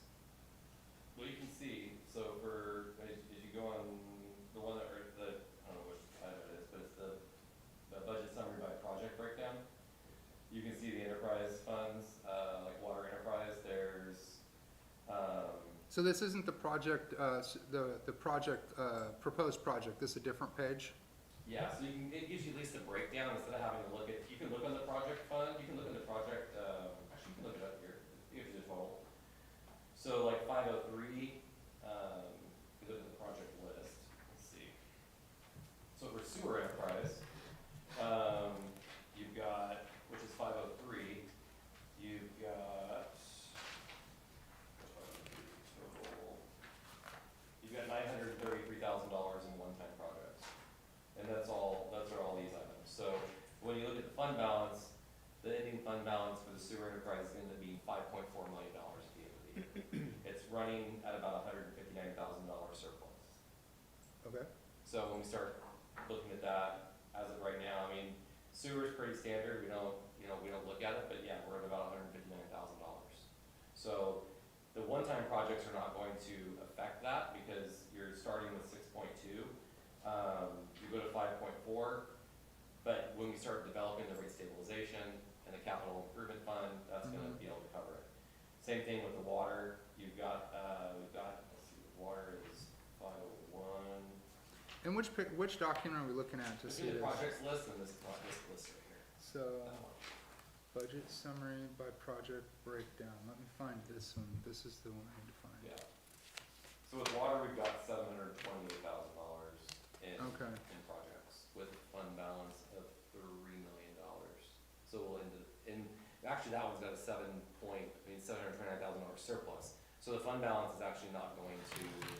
Okay, it's so, actually going to so that increase. includes that then? Yeah. Page 10. Okay, Yeah. No, you found it. yeah, When you look at this one, this is actually what gives you an indication of where the fund balances are going to be. This just breaks down where the projects are too. So I guess I'm just gonna ask you an open-ended statement. Do you expect the rate increases from these one-time projects? We shouldn't know. I don't have that big information, is it attached to the revenue number? Well, one thing you have to consider on those projects is they're not like wants in many cases, they're needs. Right. To maintain the enterprise, so it's a cost of doing business, but. Yeah, Well, that's no, why we it- broke them out, because we Yeah. wanna give you the true operating costs, so we don't do the projects. Basically, the water fund's still gonna have a $729,000 surplus, right? Because when we break it down, we wanna be clear on the actual operations versus the one-time project. So when it says it's gonna have a $729,000 operating budget surplus, that's including the one-time projects. That's taking those out, looking at revenues, expenses, minus the one-time projects, is the 729. Same thing with sewer. If you take sewer revenue, all the sewer expenses, take out the one-time projects, it's $159,000 surplus. That makes sense. So we really wanna be clear about that, so we're looking, because I don't wanna go and say, yeah, we're gonna do all these projects, that we're still gonna end up with a negative fund balance, or we're gonna have negative operating. Well, that's my thing. I want the council to understand that what you do on these budgets can have consequences down the line. And in the past, we've approved budgets with projects, and then once that fund balance got down, it was like, okay, well, we need to do rate increases because we approved these projects. And at the time, the people at the table were not aware of the situation. I mean, I really appreciate you guys giving us all of this data so that we have it, so that we can understand what we're looking at, because that makes it important. And I want to thank everybody in this room and also your staff for, you know, putting in all the time and effort to make this happen. And I think this has been a long time coming to where, you know, along with, you know, with the council and the strategic planning and you know, the staff, that we can actually, and the public, for having, you know, the Measure J, for voting for that. You know, some of those things that we're looking at may not be Measure J expenses, but we can purchase things that we normally would purchase with our budget, and then use that money with Measure J. So there's ways that Measure J absolutely affects this entire thing, and we wouldn't be in this boat to be able to do these upgrades to the city if we didn't have Measure J. We just wouldn't. In fact, if we lose Measure J, it's gonna be catastrophic to the city. And so I'm in complete agreement with Treasurer Kaikina that we do need to spend more time tooting our horn on grants that we get, on projects that we finish, especially anything that's front-facing to the public. And I know that a lot of that stuff isn't. So in the next, you know, the next couple budgets, hopefully the councils will start focusing on things that are front-facing to the public, because I think that a lot of times the public, one, we don't put the information out in a way that they can understand it, and then two, you know, a lot of times they aren't following us. And so I think with Yesenia, you know, in putting out information, that we're getting better at that. And I just want to really appreciate everyone here for supporting this, and all the council for supporting what we're doing, because in the entire time that I've been in council, I have not seen this type of morale, and I have from staff, from the council, from the administration, and I feel like that we have a really good team. I really do. I feel like that, and I think the public recognizes this. And I think the idea that we don't have 50 seats filled, even though I would like to see people come, a lot of people watch on YouTube, a lot of people watch remotely, but the fact that we don't have a lot of people sitting here, it's not just that they're not interested, it's that they've gained some trust in their council. And I just want to say for people watching that we appreciate that, but we would still like you to be here, because this is your money, and we want to make sure that we're good stewards of it. Yes? Can I just add to that, please? You know, a lot of citizens don't even know what a council is, or what a counselor is supposed to do, or what a treasurer is. You know, people come to me and they're like, "You still work for the city?" I'm like, "I don't work for the city, I work for you." Like, what do you do? You know, so I mean, I think a lot of these things, education is key. So maybe get that information out there too. You know, your council member is just not somebody that you get to call up and complain because something isn't going right in your area, right? Like there's accountability on both sides, right? Understand and all that kind of stuff. So I would hope that was something we could put out there in the future too. I would like to add to what Sean was explaining about the rate, the impact of the rate. So we've worked very close with Dan, and he has no problem telling us that we're not Dan's been trained well. I didn't tell her to say that.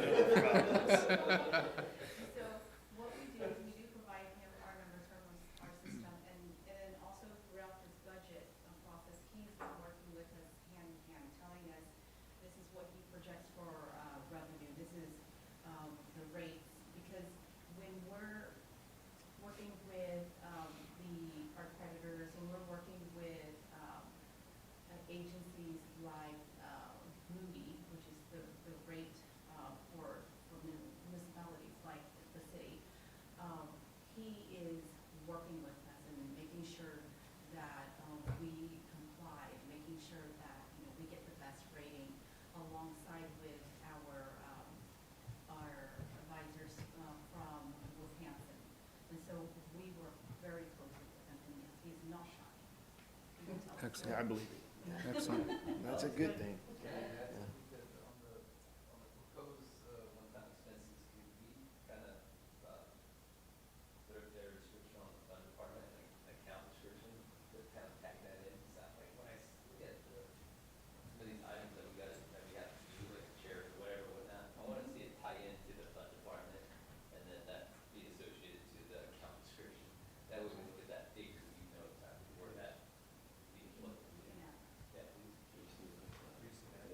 Well, and I think with the new account, I was talking to her about the new accounting software, and the new accounting software should be allow exactly what you're talking about tagging of multiple things, so that when you drill down a report, depending on which one she gets, I've seen the demos of these, and basically website driven to the public, they can click on every little thing, and it drills right down to the expense, down to the account. Really amateur, Bill, you know? Yeah, we would think we would already have this, right? We already have Yeah, we Yeah. should, Yeah. and we appreciate you working on trying to get that. Get her done. But you know, yeah. Yeah, get her done. So if nobody else has anything to add, no, are we good to go? We provided good I direction? just would like to say, like, I hope nobody feels beat up because it's all. No, this is great. This is great. Yeah, but this kind of conversation is leading to their success also. Yeah, Yeah. yeah. It leads to the citizens feeling very confident in the individuals that are in these positions, providing these, you know, making sure they're watching our dollars and they're, you know, responsible for that. So I Michelle, know. they're getting more than 10 grand for 100 years. It's a long time, 100 years. So Sean, this is your first real deal? You feel good No. about it? Was there I mean, this is my second. But you reset. What? This is the reset. No, this is technically the second budget after the reset, because the reset was last year. That was when we went from zero, we Okay. started with zero. So when you look at like the beginning balances, that's why the numbers are different, because we're going from basically the prior year's budget to this year, where last year, everyone started with zero, and they had a blank sheet of paper that they filled in their numbers. So I don't care if it was $5,000 one fiscal year, 3,000 the prior fiscal year, 2,000 the prior fiscal year, they have to do their due diligence to identify every single line item, what based on historicals, but also what they need to on operations only. So the numbers that we're working off of are off of last year's, and so far what we're seeing is the numbers are coming in pretty Yeah. close. Like we're in the 90s on most of our percentages right now, and even in the 80s in some. So in our expenditures, so we're coming in good. There's going to be some that are going to be over, maybe some under. And we're going to monitor that as we end the fiscal year. I know we have a little bit of a cushion, and as we know, a budget's a spending plan, and so I'm not going to be perfect. Mhm. There's always anomalies. There's things that are going to come up. Well, So, So so, we should take some accountability. so we're waiting on last year's audit. Yeah, Oh, right, I take accountability every day. That's what we're looking for. yeah. Should I say that Oh, loud? sorry. That how we know we're doing well is the number of budget adjustments that we bring to council, Mm-hmm. very little. Well, and we'll see the audit soon Yeah. for last year. Mhm. That's how well now.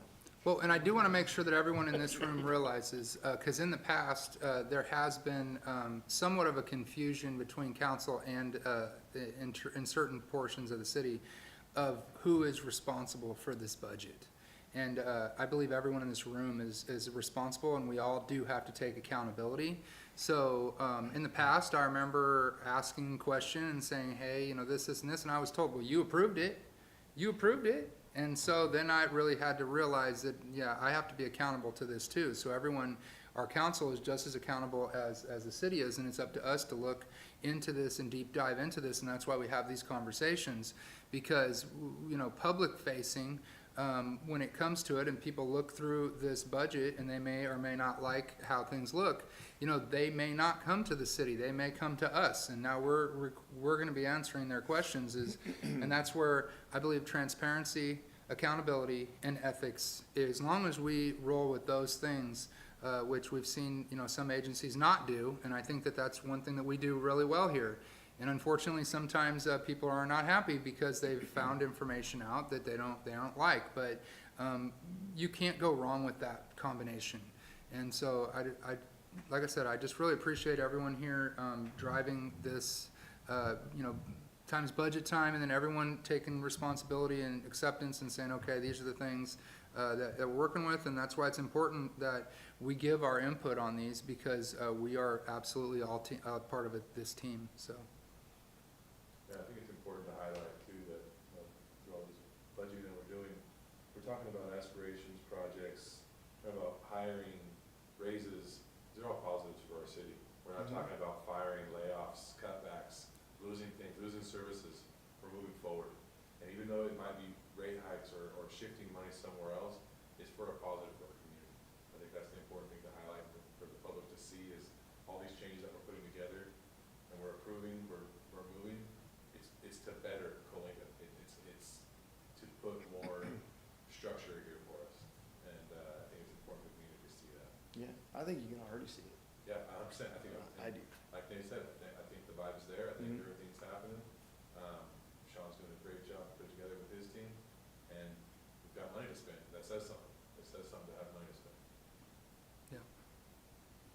All right, so do we have any further direction on the budget, the item number 6.1, or are we gonna move this to the next meeting, which will be the 17th next week. 17th? Yeah? Motion to approve. Do we need a motion, or we're just giving, direction? Tonight, and then Yeah, we're just gonna give direction. We'll bring back the final budget, it'll have everything else attached to it, so. And so you will have, you will absolutely have ample opportunity to go through this, look at it again. They can make changes at the last Please second. don't, Please don't. Right? But this is your time, you know, but you can. Like, if something just comes up and jumps out of nowhere, I mean, you know, we can, I mean, visuals, With more red, right. white, and blue. Visuals. But don't worry, I always take notes. I understand that I'm still learning what you guys are looking for, and I hope that I've improved from last budget cycle even to this budget cycle on the things that you guys looked for in last year's budget. And I'm still taking notes on things that I can learn from and make sure that I have prepared for you guys as we go into the next budget year too. So, goes back to it. And will we have a They're not first and a perfect. second reading? Is that, no? It's gonna be the You're final gonna approve it approval? on the 17th, yeah. Okay, there we go. So bring your, if you have any final questions or comments, bring them on the 17th. Maybe list of changes. She's cringing over there. Because she knows she's got like a day and a So, half to get the okay. final budget ready off So, the agenda. let me readdress this, okay? Anyone who has questions and comments, please address them to city staff before that date. That way that the city staff can be prepared on any dramatic changes that we would need to have. That way that they're prepared and we are prepared to pass that budget Yep. on that day. So, Sounds good. if all that is okay, then we'll move on to the next item, which is 7.1, announcements, city manager's announcements. I have none, Mayor. Council members' announcements or reports? No. City treasurer's announcements? No, Mayor's announcements? I just really want to thank everyone that's been involved with attempting and gonna make it happen for the 250 anniversary. Councilman, Pro Tem Schindler has put a lot of effort into making this, drive this home. Scott at the chamber, you know, the college has stepped up in situation that we needed them. We've had some mishaps, unfortunate. You know, I think the intentions from the school have been well. I think that everyone playing as a team. I know that CHRPD, this is going to touch every agency in Coalinga. We're going to have the pool open. We're gonna have, you know, volunteers from all different agencies. Yeah. This is gonna be an amazing It's gonna be thing. big, yeah. This is gonna be a big thing. In fact, I'd like, if you, now that I touched on it, if you'd like to open up on I would this. rather Scott come in and talk about it, but it is gonna be big. There's a lot going on. The list is long. So we'll Just have come a, out and see it. so we'll have a full update Yeah. at the next meeting then, and hopefully we'll invite Scott to give us a Yes. full update. But I do wanna appreciate everyone in this room and all of our agencies in the city that have, got together, to make this, a big deal. And I guess that's, my only announcement. So we'll move, to future agenda items. Council? I got one. Okay. Speaking of the Bronx, those two flagpoles out front that are leaning at an angle, they are literally always twisted up. Can we just get rid of them? We can, dang it, now I gotta adjust the budget. That should be I- a, that should be It's been, adding- I've, you know. I, those instead of things I maintaining them, recognize- instead I of pulling them recognize down, I mean, they're always torn up. It just, might as well get rid of them. Maybe put a new flagpole in. Yeah, we can try doing something. They're coming out of the front there, like at an angle, so. They went vertical, it would hit the building. It's just, it's not a good, it's just I not a can good admit, I even get setup. texts from my wife about the flags sometimes and Yeah, they're wrapped up. And so, you don't even yeah. get as many from me as you should. Every time I drive by, I'm like, Any so, other, yeah, that's it. for- any other future agenda items? Oh, I have one quick question. I know it was on the budget for the upgrades for the door securities. Is it a fire thing where anybody can just walk out this back door and go to the back of the police department? Yeah, There's should no be able to get lock it. on that door.